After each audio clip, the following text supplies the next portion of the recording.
18 তারিখে যে টাকাগুলো দেওয়া হয়েছে ওর স্পন্সর ছিল সজল। সজলকে ব্যাংকা সিটির মালিক। টাকা দুই পকেট থেকে বের করে আপনি ছড়ায় দেখাইলো।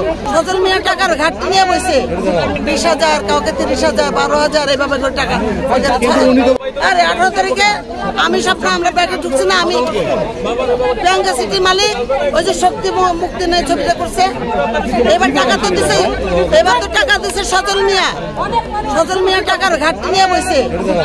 হ্যাঁ, সজল মিয়া টাকার কে টাকা দিছে? সজল মিয়া টাকা দিছে। এবার মানে কি একটু বলেন বিস্তারিত। 18 তারিখে যে টাকাগুলো দেওয়া হয়েছে ওর স্পন্সর ছিল সজল। সজলকে ব্যাংকা সিটির মালিক। টাকা দিচ্ছে, টাকা দুই পকেট থেকে বের করে আপনি ছড়ায় দেখাইলো।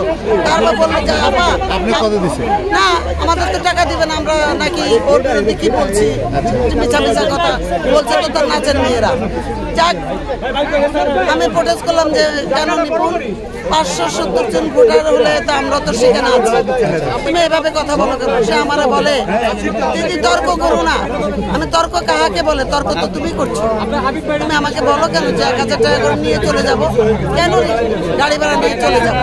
তারপরে টাকার ভান্ডিটা দেখলাম, তাহলে 20,000, কাউকে 30,000, 12,000 এভাবে করে টাকা।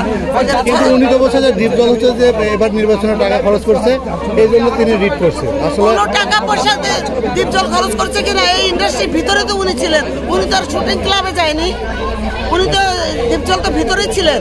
1 মাস সবাইকে ইফতার করাইছে।